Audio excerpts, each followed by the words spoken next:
Я сегодня хочу предложить вам рассмотреть одну из видов молитв. Молитвы, они есть разные, да, и одни из них мы применяем в каких-то определенных обстоятельствах, например, молитва брани, а другие в других, это ходатайственная молитва. Но та молитва, которую мы будем рассматривать сегодня, она уместна везде и всегда. Есть молитвы, которые использовались только во времена Ветхого Завета.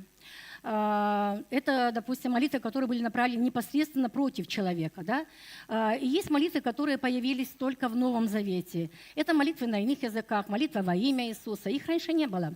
Но молитва, в которую мы сегодня углубимся, она была от самого начала, она есть, и она будет даже в вечности звучать. Она не потеряет свою актуальность. Есть такие молитвы, которые двигают горы. Это молитва веры, молитва власти во имя Иисуса Христа, это молитва в духе на иных языках, это молитва по Слову Божьему. То есть эти молитвы, они очень эффективные, и они должны быть в нашем арсенале обязательно, но их используют эффективно в основном кто? Зрелые сыны Божьи. Так вот, молитва, которую я предлагаю сегодня, чтобы мы рассмотрели, эту молитву могут использовать даже младенцы во Христе. И она будет иметь такой же потрясающий эффект.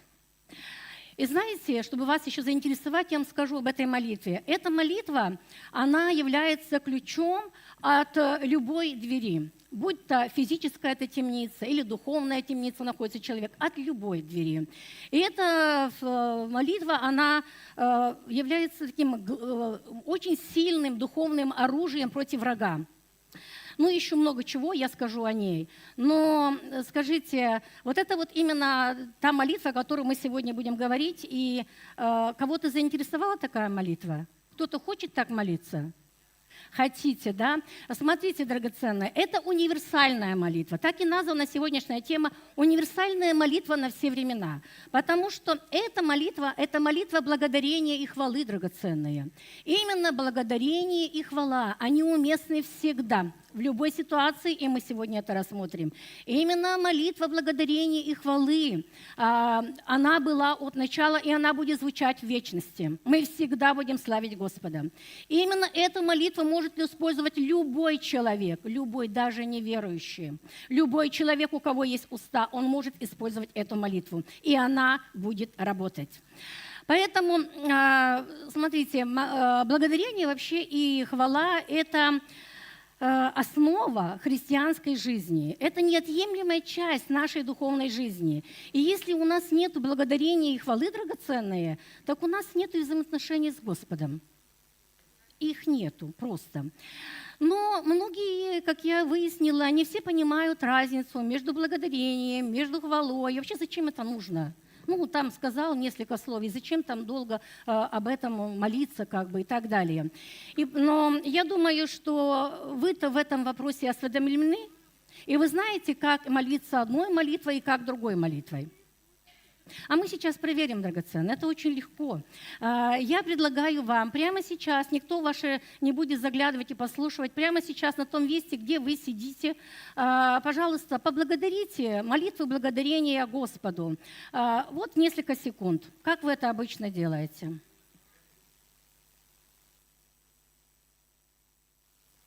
Хорошо.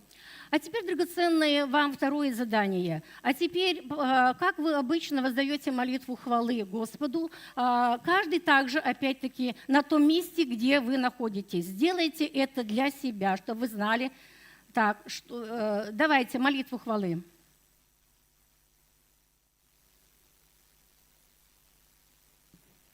Угу. Хорошо.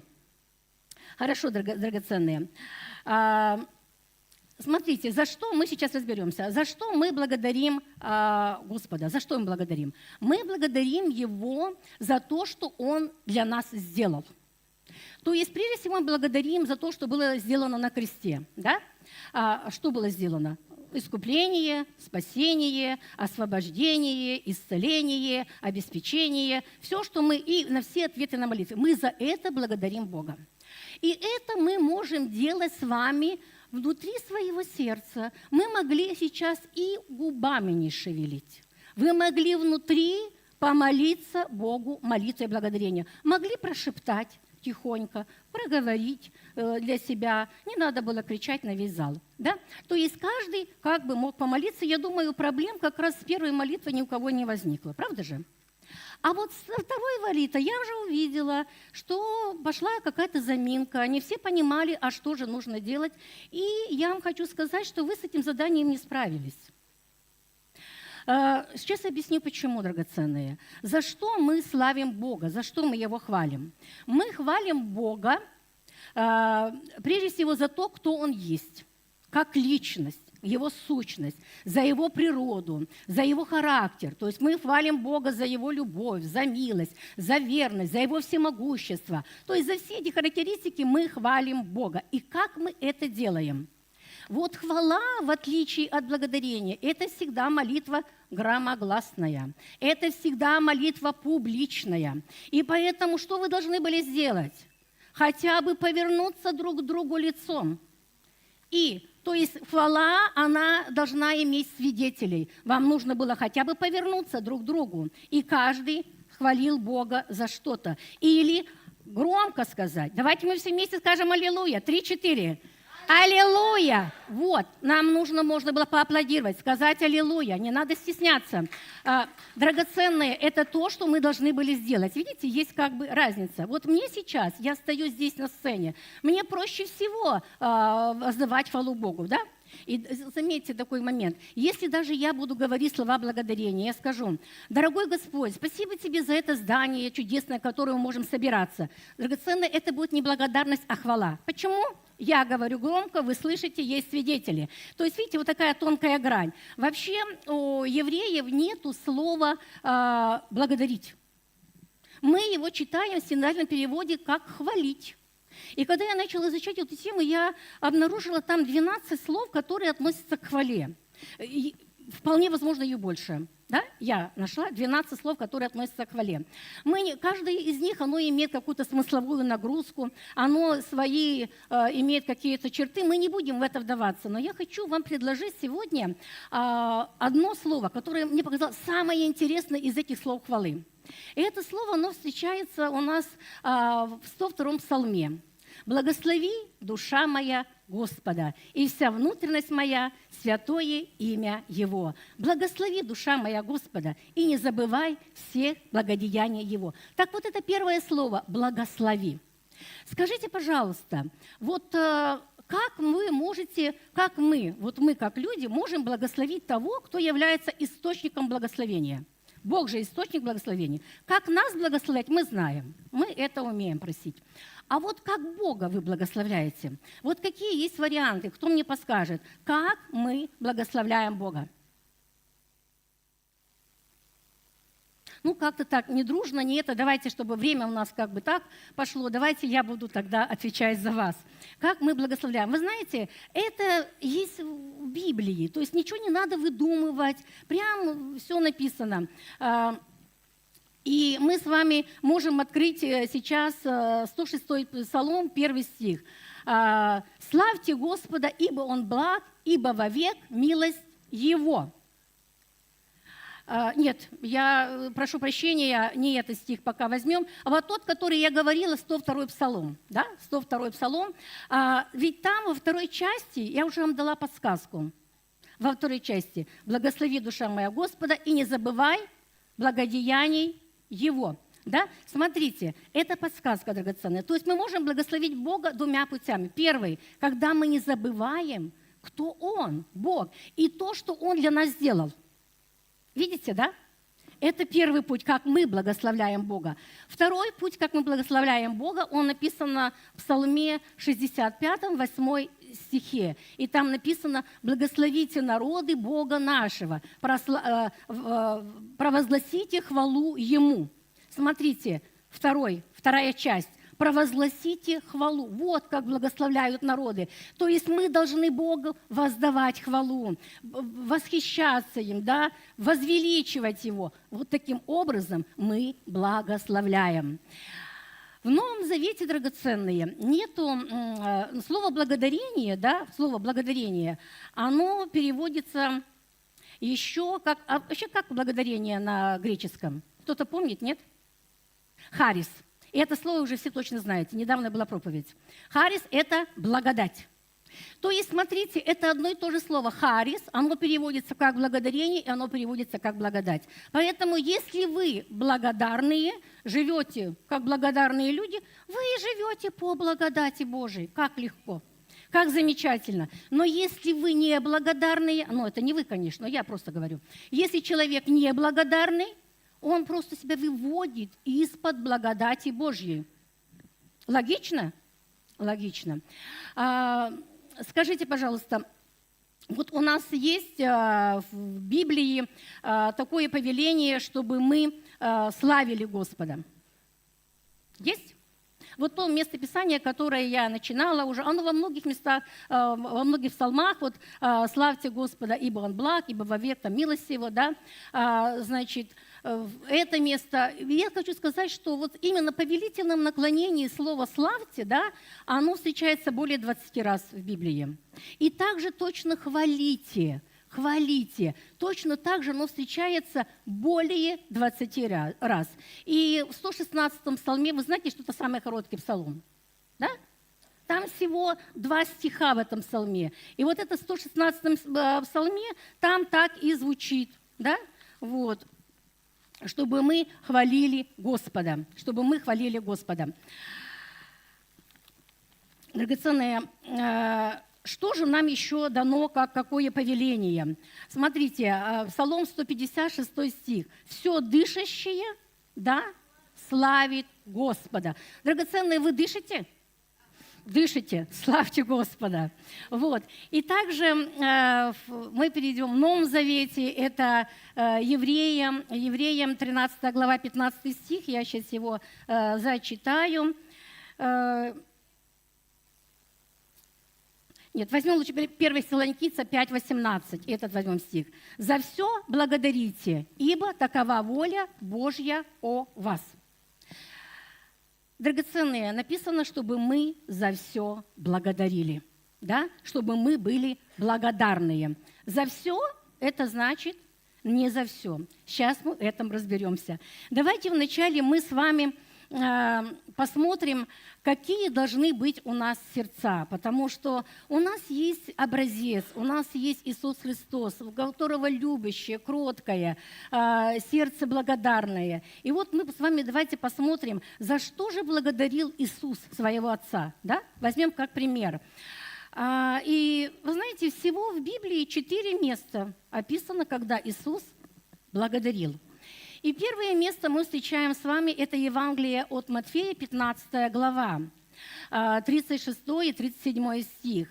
Что там было? Там он возблагодарил за те 7 хлебов и несколько рыбок, которые ему были даны, чтобы накормить 4000 человек. Скажите, за что он благодарил?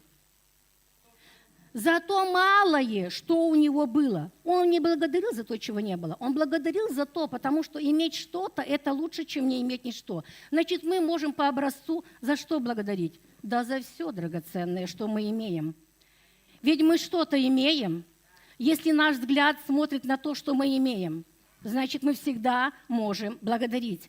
Второе, за что благодарил Иисус, это в Луки 22 главе, 17 и 19 стихи. В 17 стихе он благодарит за кровь благодарит, как символ, вернее, за вино, как символ своей пролитой крови. И в 19 стихе он благодарит за хлеб, как символ своего ломимого тела. Так за что же тут благодарит Господь? Он не благодарит за этот крестный путь, который ему придется пройти. А за что он благодарит? Он благодарит за тот путь спасения, который откроется каждому из нас, людей, благодаря тому, что его кровь будет пролита. И за ту любовь, которую имеет Отец к нам, что Он желает, чтобы мы ходили в божественном здоровье, драгоценные. Потому что ранами мы имеем право на это. У нас есть раны Иисуса. И это наше законное право. Иисус благодарит за итог, что будет на кресте.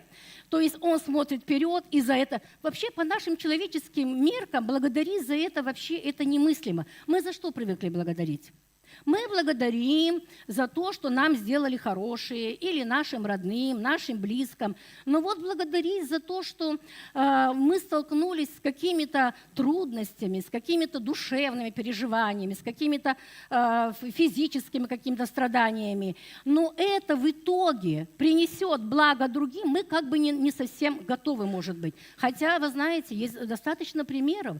Ведь сейчас в некоторых странах до сих пор продолжаются гонения на христиан. Гонения на христиан. И вот эти люди, они им просто мужественно, да, они идут на смерть, они не отказываются от Христа. И вот этот их подвиг, это их стойкость, да, которую они имеют, вот это, оно несет спасение. И другие люди, глядя на них веру, они спасаются. И нам с вами, драгоценное, нужно вот это иметь в виду. И нам нужно благодарить за то, что Иисус благодарил, за итог. То есть мы всегда должны помнить итог. Победа, которая принесена. У нас с вами есть будущность, у нас с вами есть надежда. Наши имена записаны в книгу жизни, драгоценные. Просто в слове написано, чтобы мы всегда радовались этому.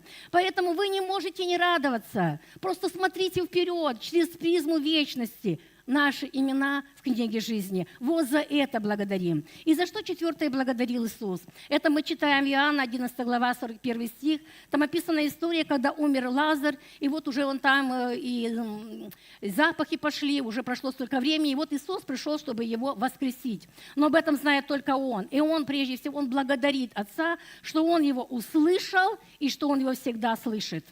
Смотрите, Он благодарит Отца до того, как Лазарь был воскрешен. Правда же? До того. Запомните это. Мы благодарим до того, а не после. Он благодарит это. Отца за то, что это Он сделал. И нам нужно также поступать. Что нам нужно? Всегда иметь это в виду. Иисус знал, что Отец Его слышит, а мы разве нет? Драгоценный тот, который сотворил ухо, не услышит ли? Тот, который находится внутри нас, а мы в Нем. Да неужели Он не слышит? Он даже движение нашей мысли знает, не то, что наш голос. И Он, конечно же, услышит. Эти обетования великие, которые мы имеем, а мы имеем, драгоценные, великие обетования. «Воззови и услышу». Да? «Не оставлю, не покину». И великие обетования мы имеем. Бог нас благословил всеми духовными благословениями в небесах.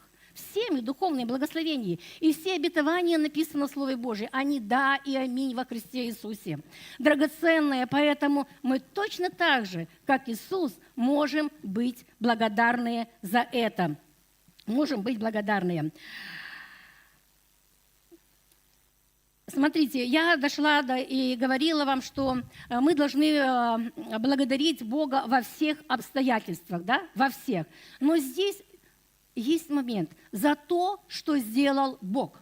Не надо благодарить за то, что сделал дьявол. Если рушится семья, если человек заболел, если какая-то зависимость, если какая-то авария, если еще что-то, это дела дьявола. Аплодировать, драгоценные, не надо.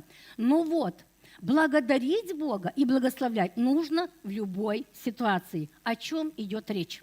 Смотрите, если человек заболел, да, за что ж тут благодарить? Драгоценные, надо благодарить за тот выход, который Бог, за решение проблемы, за тот выход, который Он уже нам дал и обеспечил. И мы говорим: Господь, я благодарю Тебя, что ранами Твоими я исцелилась.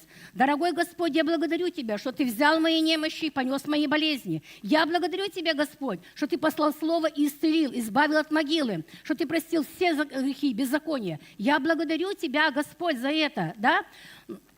Поэтому, драгоценные, мы это говорим. То есть вы провозглашаете эти местописания, надеюсь, вы узнали. Матфея 8:17, 1 Петра 2:24, я сейчас говорила, Псалом 106, 20 стих, и Исайя 55:5. Да? Вы эти места Писания, вы провозглашаете. Но что вы делаете? Властью, которая у вас есть, вы изгоняете, приказываете болезни оставить ваше тело. Вы славите Бога, вы благодарите Бога за тот выход, который есть, и указываете дьяволу на дверь. Потому что Бог, благодарите за то, что Он нам дал власть в имени Иисуса. Благодарите Его за то, что Он дал силу. Благодарите за то, что Он дал власть наступать на змей и скорпионов. Вы все это можете благодарить, то есть в любой ситуации. А если вы скажете: ну, у меня вот финансовая проблема, прям финансовая яма, за что же тут буду благодарить Бога? Драгоценные, а обетования нам зачем? Мы точно так же благодарим Бога за то, что Иисус пришел и дал нам жизнь с избытком.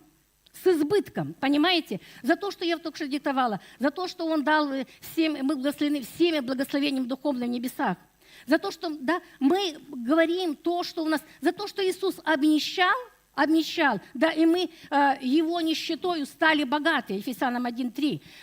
Мы провозглашаем эти драгоценные места обетования. Мы говорим это, и точно так же мы разбираемся с тем, что дьявол удерживает наши финансы, потому что мы же с вами наследники Божьи. Аминь? Аминь. И мы сонаследники со Христом. Мы сонаследники со Христом. И поэтому все богатства, они наши драгоценные. Они все наши. Поэтому мы это все так и делаем. Понятно, да? Слава Богу.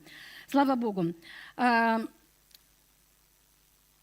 Смотрите, что же производит вообще хвала? Давайте мы дойдем. Что производит хвала? Она производит, конечно, много чего. И она, прежде всего, нужна не Богу, а нам с вами. Вот нам с вами нужна эта хвала. Что производит хвала? Она приносит проявленное Божье присутствие. Когда мы славим Бога, меняется атмосфера. Когда мы славим Бога, наше сердце, оно настраивается на Божью волну. Уходят какие-то суетные мысли, мы переключаемся. И поэтому мы всегда начинаем богослужение с чего? С хвалы. С хвалы. Для того, чтобы эта атмосфера, она пришла.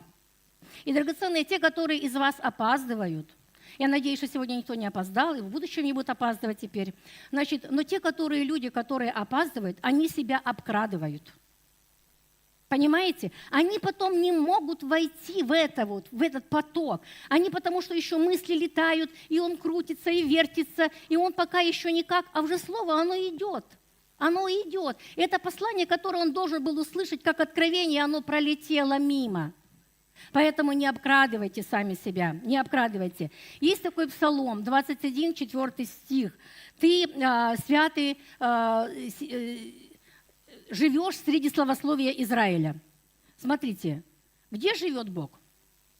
Среди славословия, там, где Его славят. Хотите, чтобы Бог был здесь? Славьте Его. Славьте Его, драгоценные. И в другом переводе там есть так: «Ты, святый, сидишь на славословии». Такой интересный перевод. Вы понимаете, кто сидит вообще на престоле? На престоле сидит царь. А на престоле наших сердец, если мы славим Бога, мы приглашаем Господа, чтобы Он был нашим царем. Мы приглашаем Его. Поэтому славьте, драгоценное Господа. И второе, что делает, это условно я разбила, что делает хвала, но пусть будет вторым пунктом, чтобы я хотела сказать, что хвала, она является универсальным ключом от любой двери, будь то физическая темница или духовная темница. Какие есть физические темницы? Вы знаете, если человек чем-то скованный, что-то его, вот даже это может быть это финансовая яма, это может быть какие-то болезни, да, это вот и те же зависимости, это может быть любая ситуация, которая его физически держит как в оковах, да, вот. И что делает хвала? Мы видим это очень хорошо показано в Библии. Сейчас мы к этому месту Писания перейдем, 2 Паралипоменон, 20 глава, и там описывается история, когда на Иудею напали ихние враги. Ну, они всегда были врагами. Аммонитяне, моавитяне и жители гора Сеира. Они напали на Иудею в то время, когда у них был царем царь Иосафат.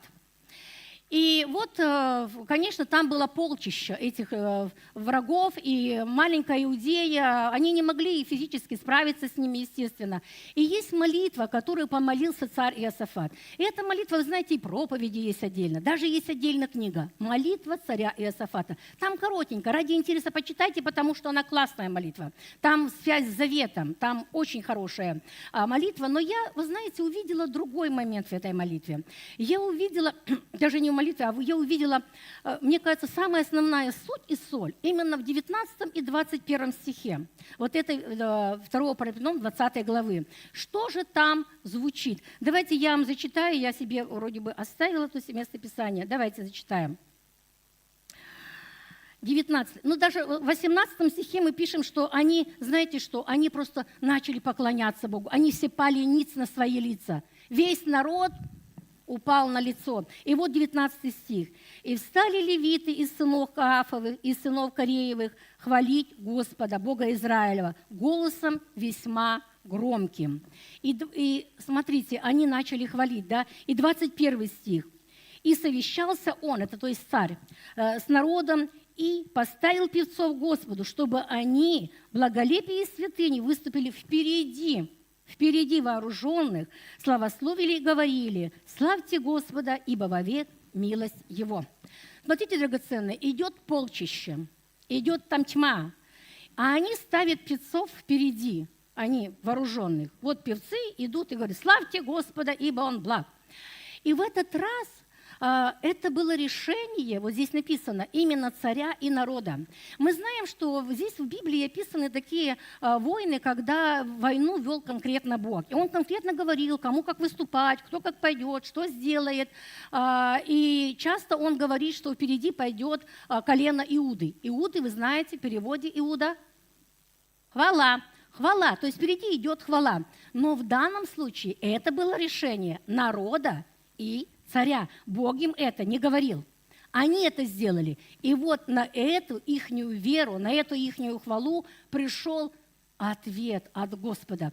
Пришло чудо от Бога. Чудо, потому что эти враги, они, возбудилось между ними там несогласие, они друг друга поубивали. Все. Воевать не с кем. Драгоценные, хвала, она готовит вот путь к сверхъестественному вторжению Бога. Я буду благодарна, если дадите мне водички.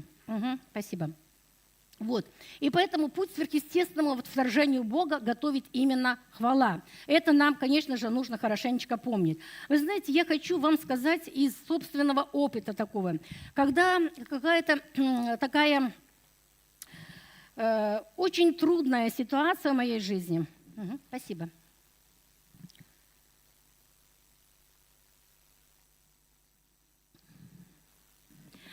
Когда трудная ситуация в моей жизни, я применяю такую тактику.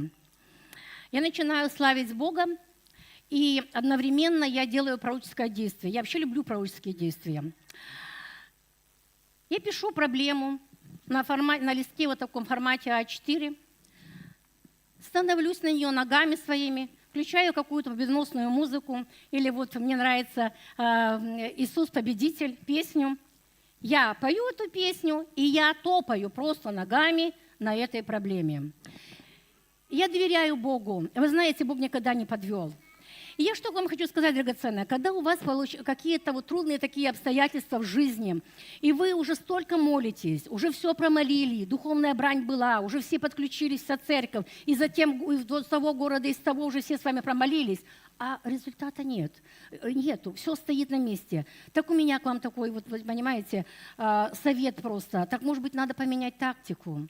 Но если же вы не можете прошибить своим лбом, вы думаете, что он твердый, да, но там шишку набили. Но вы стучите в эту дверь, она закрыта, поменяйте тактику. Возьмите радикальный метод молитвы, о том, о чем мы сегодня говорим, метод хвалы. Хвалы, и это сдвинется. Это работает, драгоценное, это работает. Вы знаете, какие в духовные темницы попадает еще человек? Человек может попасть в самые разные духовные темницы. Это депрессия, это какие-то страхи, это печаль, это обиды, это непрощение. Это темница. Это темница, это то, что сковывает. И что я хочу сказать, что неважно, какая это темница, физическая, там, духовная это темница, да? Бог, Он может открыть любую темницу через нашу хвалу, потому что хвала – это универсальный ключик. Универсальный просто ключик. И он любую дверь открывает. И в Слове Божьем дана очень хороший такой пример, как открываются именно физические двери, физические темницы, как они открылись. И кто-то помнит, где написано в Деянии 16 главе, 25-26 стих об этом. Что там? Там Павла и сила была ввергнута в внутреннюю темницу написано. Вы знаете, я была в Иерусалиме, и я спускалась в эту темницу. Это какой-то каменный гроб, я не знаю, это, там дышать нечем, это просто страшное место. И вот их еще ноги в этом заковали в колоды. И что принимает, то есть, казалось бы, вот безысходность. Вот темница, заковали, все, дышать даже нечем. И они принимают решение, чтобы славить Господа. И когда они в полночь они начинают славить Господа. И они славили так, что слышали, то есть они славили, потому что это было громко, слышали другие узники. Да? Другие узники это слышали. И что случилось? Пришел Бог. Землетрясение пришло, да? И эти двери все, они отворились сверхъестественно. И эти узы, они ослабли. Понимаете, что делает хвала? Поэтому, если Бог смог открыть двери вот этой темницы, так неужели Он не может открыть двери вашей темницы, драгоценной? Неужели для Него это трудно? Нет, не трудно, совершенно не трудно для Господа. И то, что касается вот духовных темниц, драгоценные, то, что многие люди себя просто в этом закрыли, не хотят выходить, выпускать. Есть такое хорошее место Писания, Исайя, 61 глава, 3 стих. И там написано, что дастся Израилю. И одно из этих, что Израилю обещано, что ему дастся, это вместо унылого духа им дастся славная одежда. А в одном переводе я прочитала, что там, знаете что, унылый дух, он изгонит, вернее, славная одежда, она изгонит унылый дух, он будет изгнан, унылый дух. Унылый дух, да, и славная одежда – это славословие. Мы одеваем эту одежду. Вообще человек одевается сам, да, если что.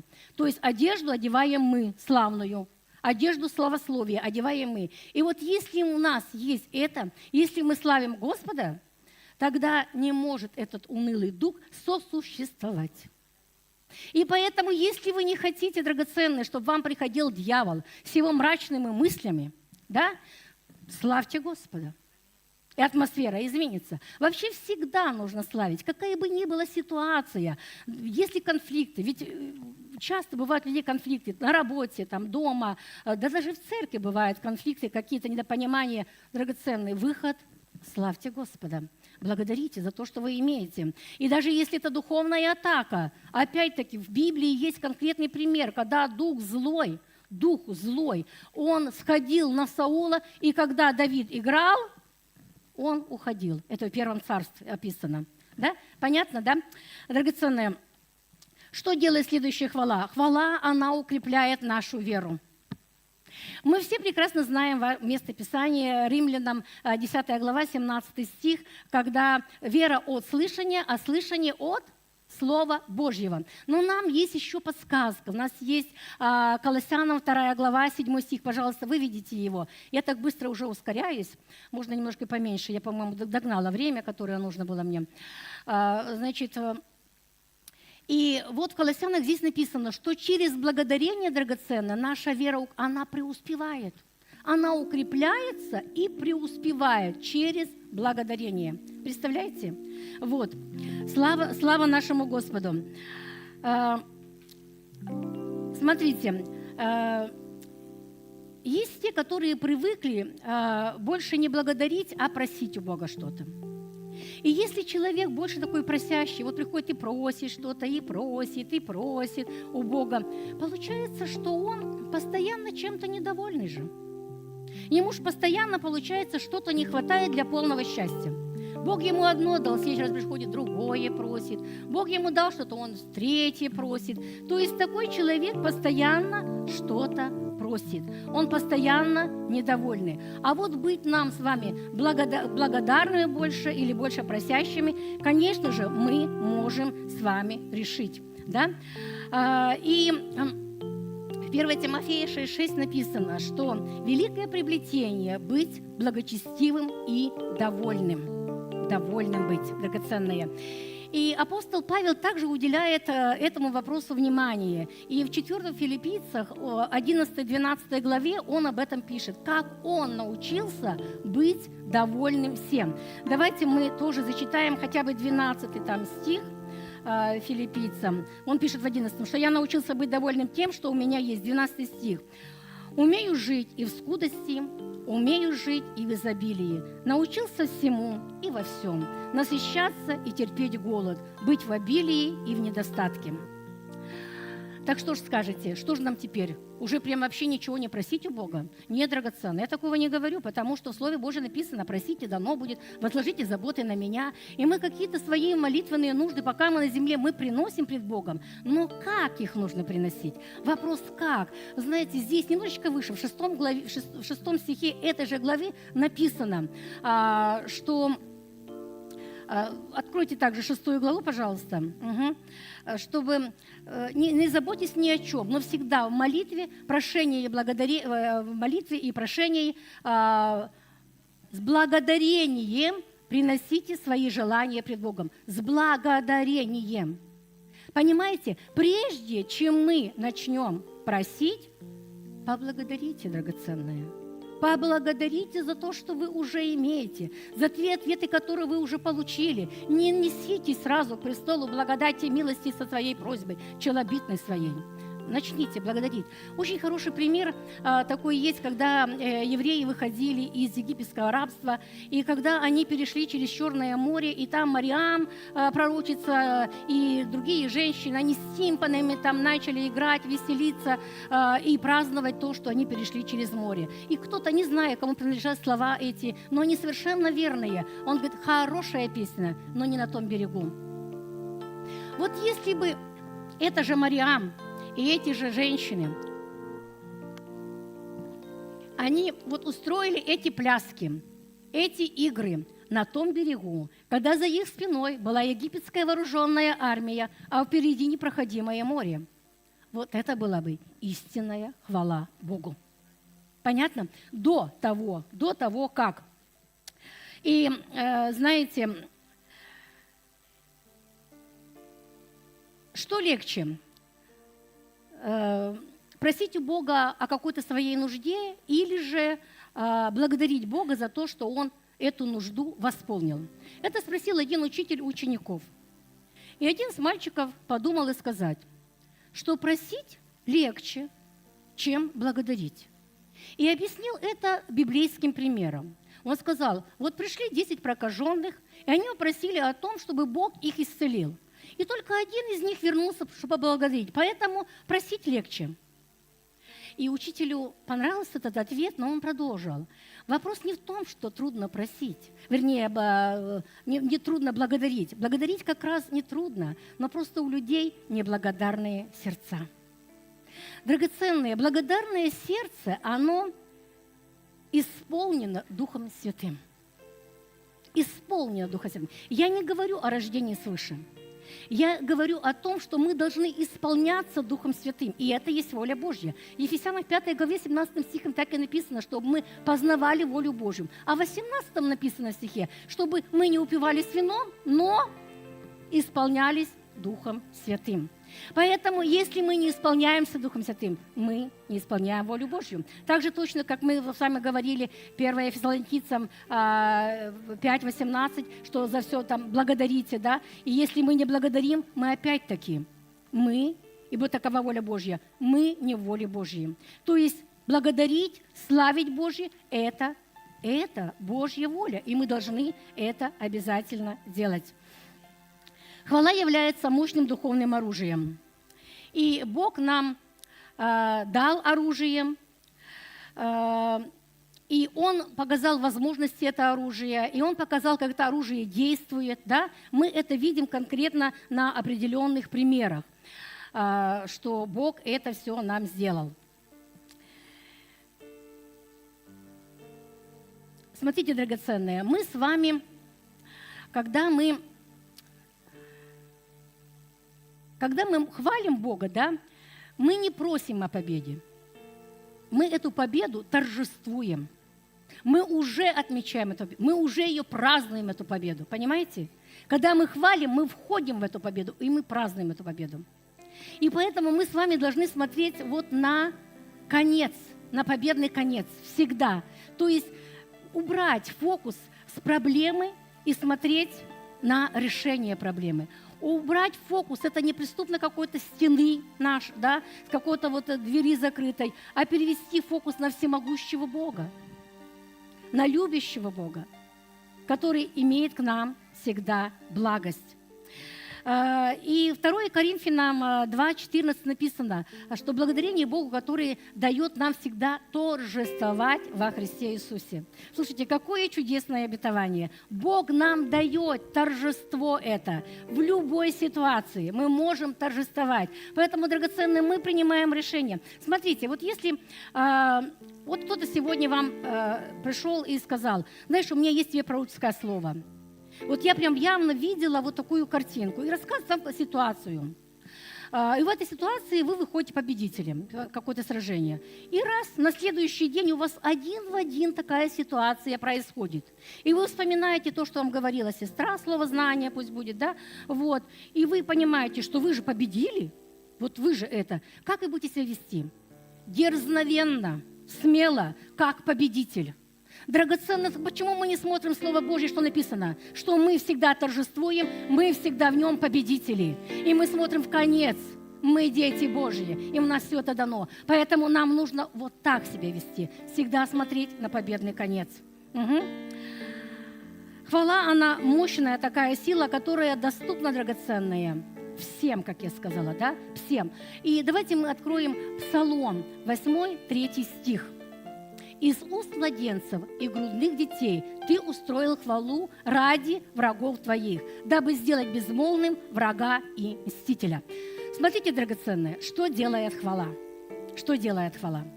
Она даже в устах младенцев, детей, она становится оружием, она становится мощной силой в руках, да, Божьих, если человек хвалит Бога. И что говорит, что делает хвала? Хвала, она закрывает рот нашему врагу. Он безмолвный, он не может на вас клеветать. Вы понимаете? Хвалите Бога. И это все, оно у нас будет. И последнее, что я бы хотела обратить внимание, это хвала, она является, знаете, получила это откровение несколько лет назад, когда читала притчи, 4 главу. Давайте мы это местописание вначале прочитаем, потом я скажу, о чем идет речь. Притчи, 4 глава, с 20 стиха. Сейчас, секундочку. Открыли, да? Угу. «Сын мой, словам моим внимай, и кричам моим преклони ухо твое, да не отходят они от глаз твоих», я уже не вижу, «храни их внутри сердца твоего, потому что они жизнь для того, кто нашел их, и здравие для всего тела его». Смотрите, вот это слово «здравие», мы все знаем, что оно переводит как «лекарство». Так вот, какое я получила откровение? Сейчас я вам объясню. То есть Слово Божье, оно лекарство для нашего тела, да? Вы согласны? Согласны.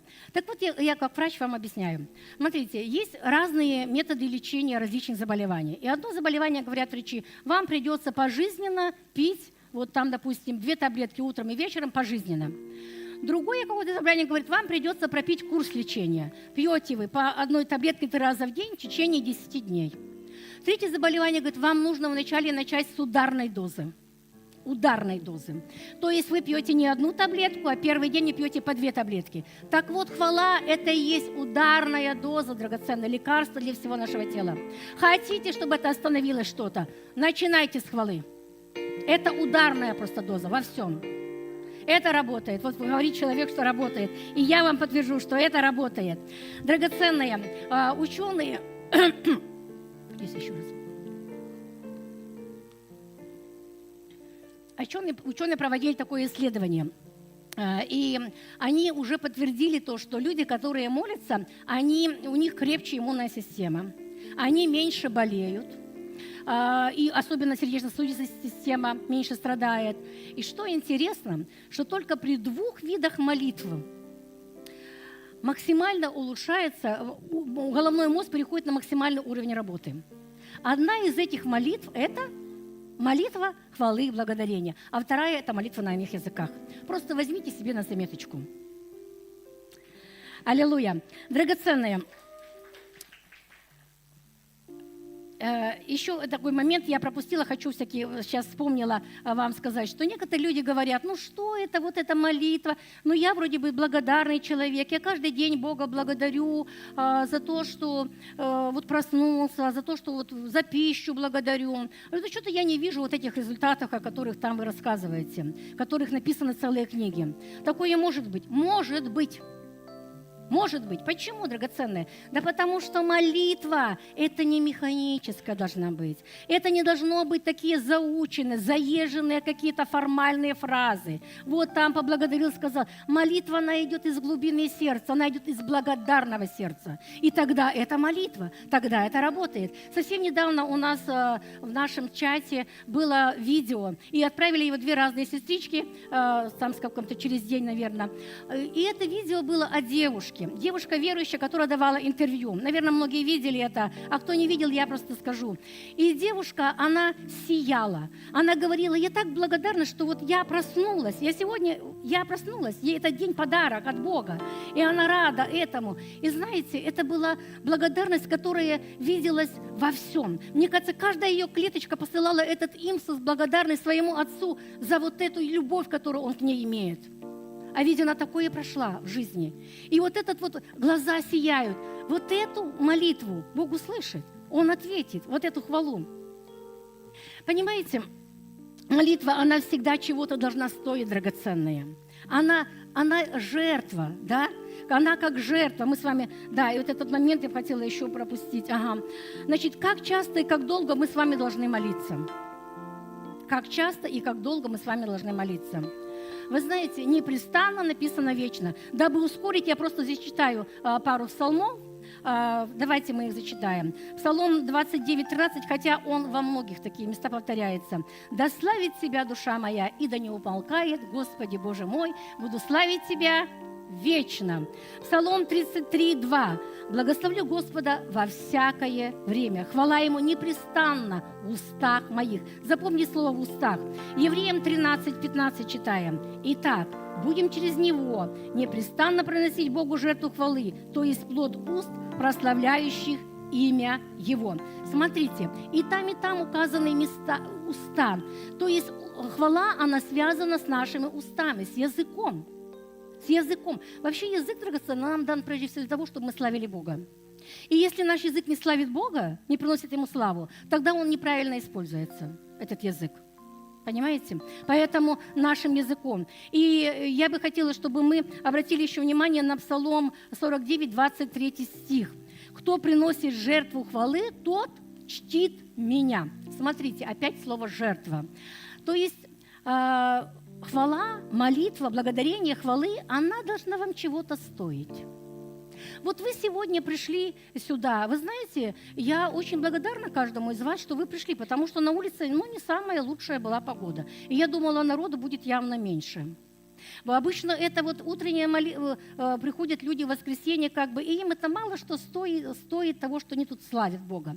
Но если вы придете, драгоценные, в конце рабочего дня, в 7 часов вечера, в конце рабочей недели, в пятницу, куда вы принесли молитву, хвалы и благодарения, и будете славить Бога, вы этим будете Его чтить.